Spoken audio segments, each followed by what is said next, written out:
여러분 야구 좋아하시나요? 야구 중계를 듣다 보면 종종 찬스 뒤에 위기가 온다는 말을 듣게 됩니다. 찬스 뒤에 위기가 온다는 말은 우리 팀이 점수를 얻을 수 있는 좋은 기회를 놓치면 우리 팀의 기세가 떨어지고 반대로 상대편의 기세는 오르게 되어서 오히려 점수를 뺏길 위기를 맞게 된다는 말입니다. 결국 야구 경기의 승패는 득점을 낼 찬스를 얼마나 놓치지 않고 잘 잡느냐에 달려있다고 할 수 있습니다. 비단 야구 경기뿐 아니라 찬스를 잡았을 때 우리는 그 찬스를 놓치지 말고 계속 밀어붙여야 합니다. 그것을 전문용어로 뭐라고 말하죠? 못 먹어도 고. 여호수아 2장에 기록된 라합의 말에 따르면 가나안 사람들은 지금 이스라엘 백성들이 요단 동편 땅을 차지하고 요단강 맞은편에 있다는 소식만으로도 이미 무서워 벌벌 떨고 있었습니다. 아직 건너오기 전에도 무서워서 벌벌 떨고 있었죠. 그러나 그들 마음 한편으로는 안심하고 있었습니다. 왜냐하면 지금은 이 요단강이 범람하고 있는 시기이기 때문에 요단강을 건너온다는 것은 불가능했기 때문에 그렇습니다. 그래서 그들 생각에는 지금 곡식 추수 시기가 끝나고 난 다음에나 이스라엘 백성들이 요단강을 건너올 수 있을 것이라고 마음 한구석으로는 안심하고 있었을 것입니다. 그런데 그들은 곧 그들의 귀를 의심하게 하는, 그들의 간담을 아주 서늘하게 하는 깜짝 놀랄 만한 소식을 듣게 됩니다. 그 소식이 뭐죠? 이스라엘 백성들이 요단강을 건너왔다는 것입니다. 눈 깜짝할 사이에 요단강을 건너왔다는 것이. 그것도 어떻게 해요? 마른 땅을 밟고, 그렇죠? 마른 땅을 밟고 요단강을 건너왔다는 것입니다. 요단 동편에 있던 이스라엘 백성이 요단강을 건너 이제 여리고의 코앞인 길갈에까지 와서 진을 치고 있다는 이 소식을 듣고 가나안 사람들은 얼마나 두려워했는지 모릅니다. 1절 말씀을 함께 같이 읽겠습니다.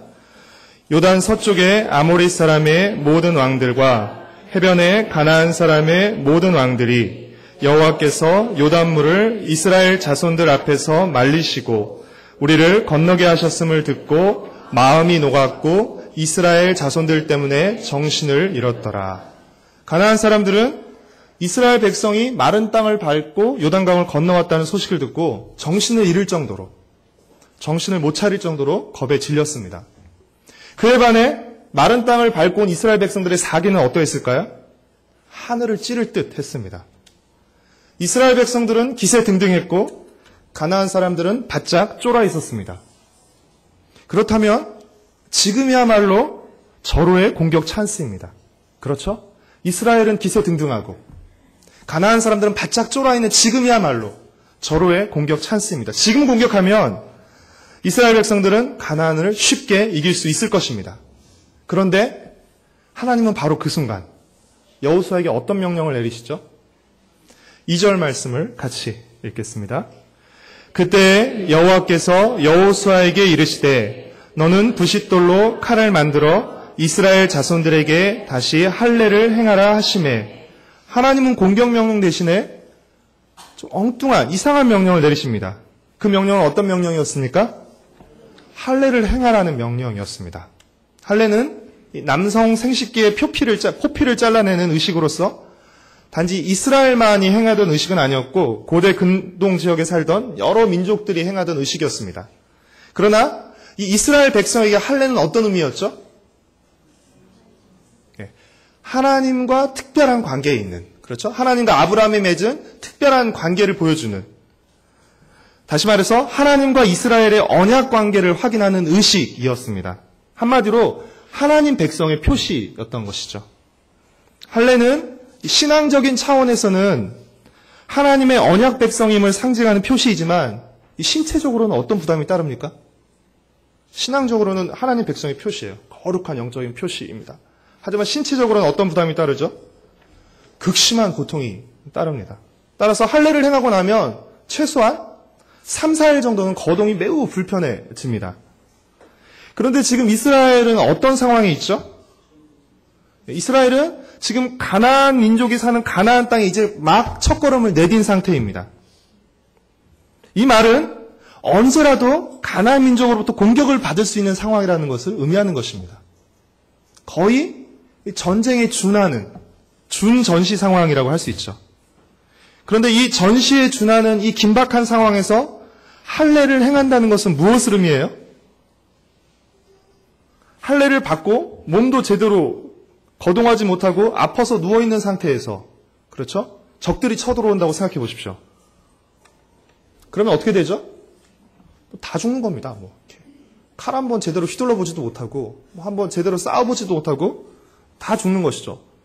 지금 전쟁을 앞두고 있는 상황에서 할례를 행한다는 것은 아픈 건 둘째치고 전멸할 수도 있는, 이스라엘 민족이 전멸할 수도 있는 굉장히 위험한 일이었습니다. 실제로 창세기 34장에 보면 이 히위족 속의 추장 세겜이 야곱의 딸 디나를 강간합니다. 그리고 결혼을 요청합니다. 그러자 야곱의 아들인 시므온과 레위가 뭐라고 말하죠? 너희들이 할례를 받으면 결혼을 허락해 주겠다는 것이죠. 그래서 어떻게 해요? 이 히위족 속의 모든 남자들이 다 할례를 받습니다. 그리고 어떻게 합니까? 아플 때 칼 들고 들어가서 히위족 속의 남자들을 다 죽이는 일들이 일어난 것이죠. 실제로 이런 일들이 있었던 것이죠. 이렇듯 언제 공격받을지 모르는 상황에서 할례를 행한다는 것은 대단히 위험천만한 일이었던 것이죠. 그러나 여호수아는 어떻게 합니까? 하나님 명령에 순종합니다. 3절 말씀을 같이 읽겠습니다. 여호수아가 부싯돌로 칼을 만들어 할례산에서 이스라엘 자손들에게 할례를 행하니라. 여호수아는 하나님의 말씀에 순종해서 이스라엘 자손들에게 할례를 행합니다. 여호수아가 이 위험하다는 것을 몰라서 상황을 지금 잘 파악을 못해서 할례를 행하는 것이 아닙니다. 여호수아는 위험을 무릅쓰고 지금 할례를 행하는 것인데요. 왜 그렇습니까?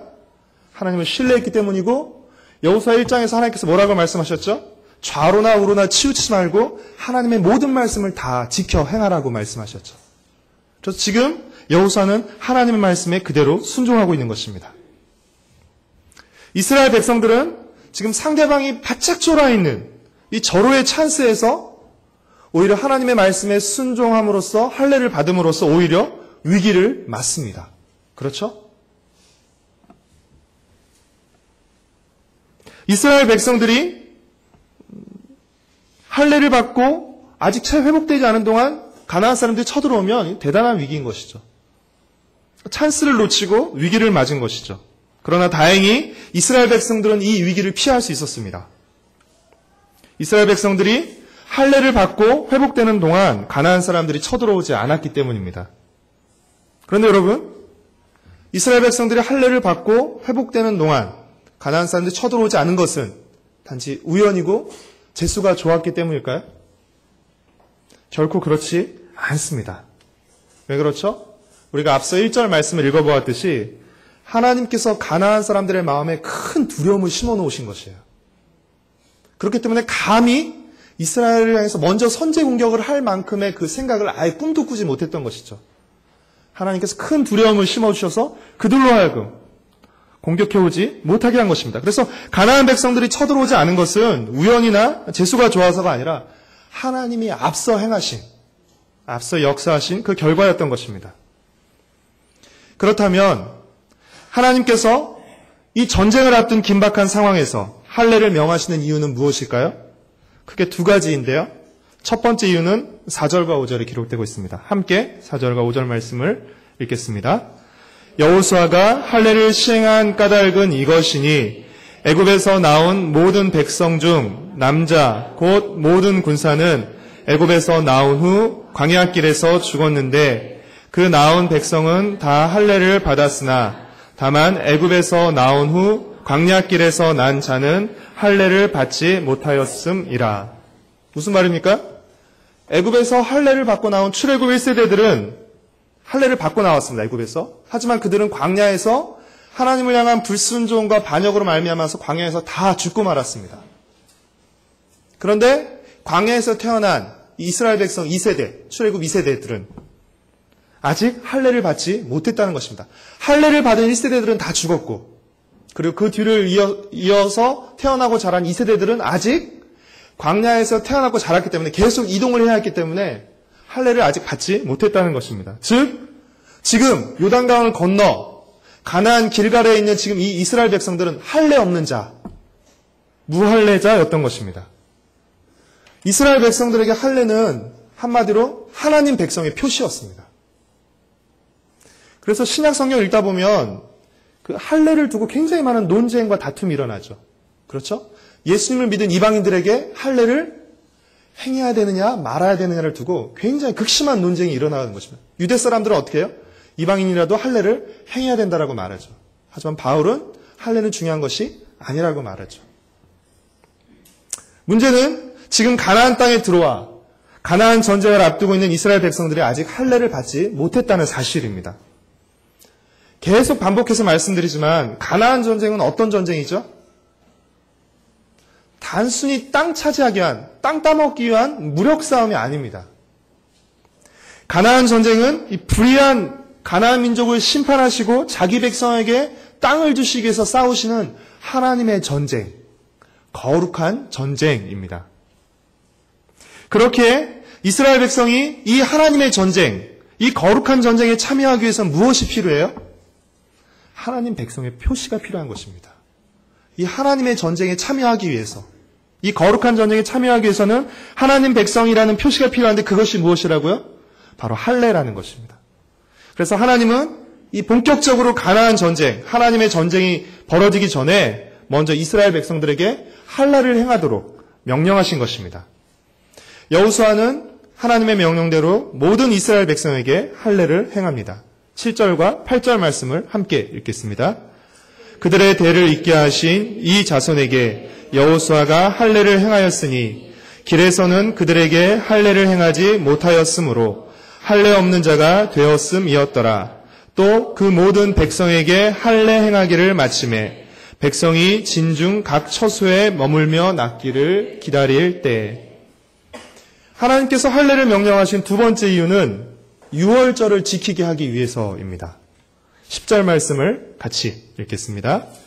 또 이스라엘 자손들이 길갈에 진쳤고 그달 14일 저녁에는 여리고 평지에서 유월절을 지켰으며. 왜 유월절을 지키는데 할례를 받아야 하는 것이죠? 출애굽기 12장 44절과 48절을 보면 유월절은 할례를 받은 자만이 참여할 수 있는 절기였기 때문에 그렇습니다. 이스라엘이 요단강을 건넌 날이 언제였죠? 4장을 우리가 살펴볼 때 했는데요. 4장 19절에 나왔는데 첫째 달 10일이었습니다. 그리고 유월절은 언제입니까? 첫째 달 14일입니다. 따라서 하나님은 이 가나안 땅에서 첫 유월절을 지키는 데 있어서 첫째 달 10일에 건넜죠. 그렇죠? 그리고 첫째 달 14일에 유월절이 시작되죠. 그래서 하나님은 가나안 땅에 와서 이 첫 유월절을 지키는데 아무런 문제가 없게 하려고 이스라엘 백성에게 할례를 명령하신 것입니다. 이 유월절은 이스라엘 백성들에게 특별한 의미를 지닌 유월절입니다. 왜 그렇죠? 왜 그럴까요? 크게 어렵지는 않습니다. 왜 그럴까요? 약속의 땅 가나안에서 드리는 첫 번째 유월절이기 때문에 그렇습니다. 애굽 땅에서 드렸던 첫 번째 유월절은 애굽의 종살이로부터 그들이 해방되었음을, 그래서 그들에게 새로운 시작이 열렸음을 의미하는 것이었습니다. 그렇다면 이제 가나안 땅에서 드리는 첫 번째 유월절은 그들에게 무엇을 의미하는 것일까요? 광야 생활이 막 내리고 이제 가나안 시대가 열렸다는 것을, 새로운 시작이 열렸다는 것을 가진 그런 의미를 말해주는 것입니다. 이 사실을 보여주는 또 하나의 확실한 증거가 무엇입니까? 이제 그들에게, 이스라엘 백성들에게 광야 시대가 끝나고, 광야 생활이 끝나고 이제 가나안 시대, 가나안에서의 새로운 생활이 시작된다는 것을 보여주는 그 확실한 증거가 무엇입니까? 11절과 12절 말씀을 같이 읽겠습니다. 유월절 이튿날에 그 땅의 소산물을 먹되 그날에 무교병과 볶은 곡식을 먹었더라. 또 그 땅의 소산물을 먹은 다음 날에 만나가 그쳤으니 이스라엘 사람들이 다시는 만나를 얻지 못하였고 그 해에 가나안 땅의 소출을 먹었더라.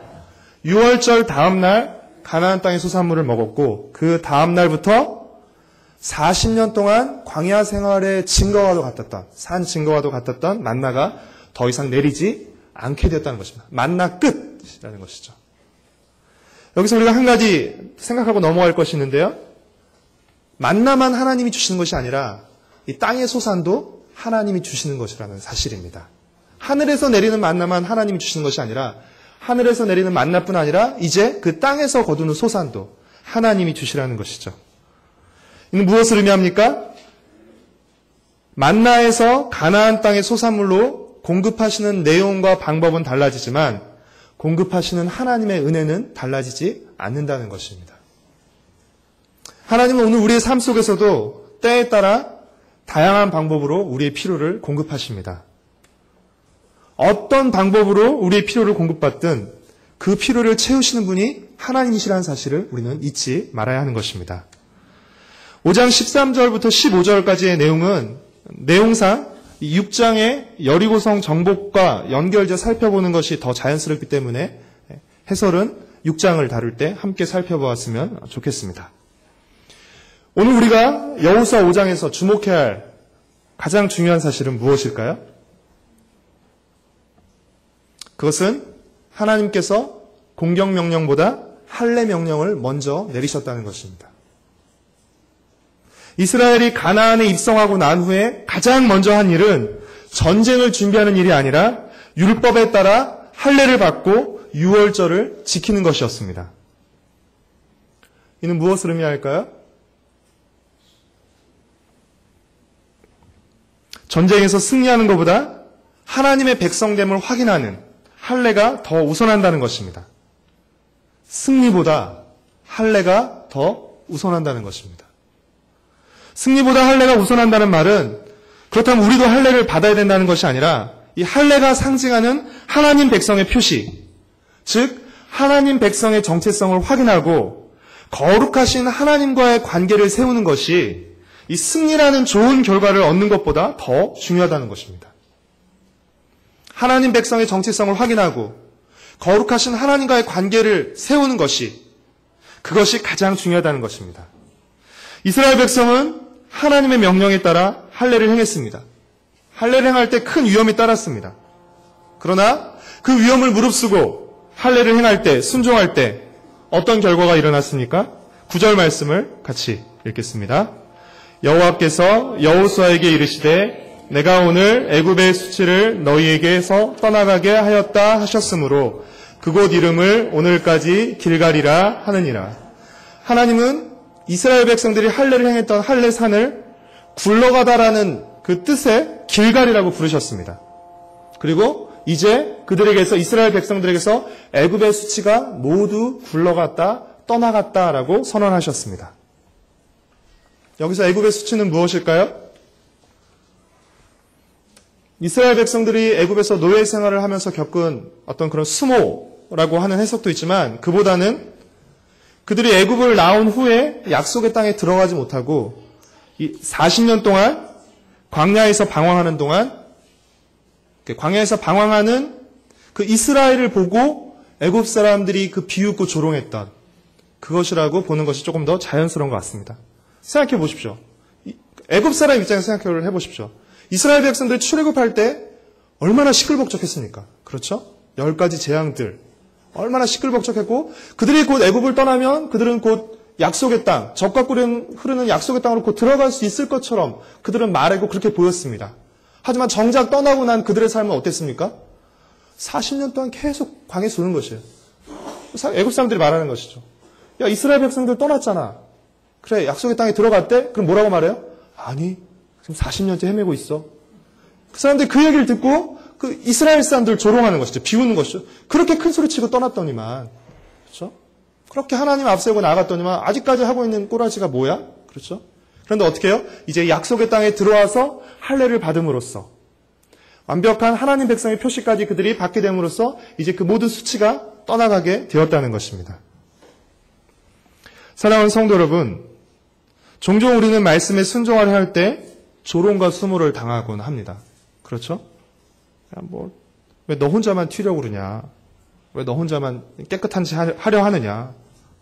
너 그래 순종하고 얼마나 잘 되는지 두고 보자. 뭐 이런 말들 듣곤 합니다. 그렇죠? 왜 이렇게 혼자 유별나냐? 나도 교회 다니는데 뭐 이런 사람들이 꼭 있죠. 네. 그러나 여러분, 진짜 우리에게 수치를 안겨주는 것은 무엇입니까?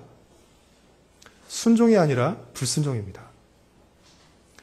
우리가 순종하려고 할 때 우리는 수치를 당할 것 같은 그런 두려움을 당하기도 해요. 하지만 진짜 하나님 백성인 우리를 진짜 수치스럽게 만드는 것은 순종이 아니라 불순종입니다. 여러분, 불순종할 때 수치가 굴러오고 순종할 때 수치가 굴러갑니다. 순종은 많은 위험을 동반합니다. 많은 경우 위험을 동반합니다. 그렇죠? 순종하면 너무 잘 되고 너무 잘 풀리고 그러면 사실은 크게 결심할 필요도 없죠. 그냥 하면 되는 거죠. 하지만 이 순종하려고 할 때 많은 위험이 우리에게 같이 동반돼요. 그러나 순종은 그 위험을 무릅쓸 충분한 가치가 있습니다. 여러분, 우리를 진짜 위험하게 만드는 것은 무엇입니까? 순종이 아니라 불순종입니다. 순종은 때때 우리를 위험하게 만들어요. 그렇죠? 위험을 감수하게 만듭니다. 순종하지 않으면 감수하지 않아도 될 위험을 순종하려고 할 때 그 위험을 무릅쓰게 됩니다. 그렇죠? 하지만 진짜 우리를 위험하게 만드는 건 뭔지 아세요? 순종이 아니라 불순종입니다. 여호수아 5장에 기록된 할례 명령이 보여주듯이 하나님은 우리에게 무조건 위험을 무릅쓰고 용서 없어, 핑계 없어, 무조건 순종해야 돼, 위험을 무릅쓰고 순종해 라고 그렇게 엄하게 명령만 하시는 분 아니십니다. 하나님 그렇게 명령하실 때 우리가 순종할 수 있도록 그 위험 가운데서 앞서 행하시고 또 우리를 보살펴 주시는 하나님이십니다. 이스라엘 백성들이 그렇게 순종할 수 있도록 이미 하나님께서 가나안 사람들 가운데 앞서 큰 두려움을 심어 놓으신 것이죠. 순종할 때 너 순종해, 순종하면 상 주고 순종하면 벌 줘가 아니라 이미 우리가 순종하라고 말씀하실 때 하나님 우리가 순종할 수 있도록 행하시고 보호하시고 지키시고 은혜를 베풀어 주시는 것입니다. 불순종은 수치를 낳고 순종은 가치를 낳습니다. 사랑하는 성도 여러분, 우리는 종종 승리해야만 하나님께 영광 돌릴 수 있다고 생각합니다. 좋은 결과를 얻어야만 하나님의 일을 더 많이, 더 잘할 수 있다고 생각합니다. 하지만 오늘 말씀은 우리에게 뭐라고 말합니까? 승리보다 할례가 우선한다는 것입니다. 일의 결과보다 하나님과의 관계가 더 우선한다는 것입니다. 중요한 것은 우리가 하는 일의 종류나 크기가 아니라 우리가 하나님의 백성이라는 이 정체성과 자기인식을 가지고 그 일을 하느냐 하는 것입니다. 어떤 정체성을 가지고 어떤 자기인식을 가지고 그 일을 하는가 하는 것이 훨씬 더 중요합니다.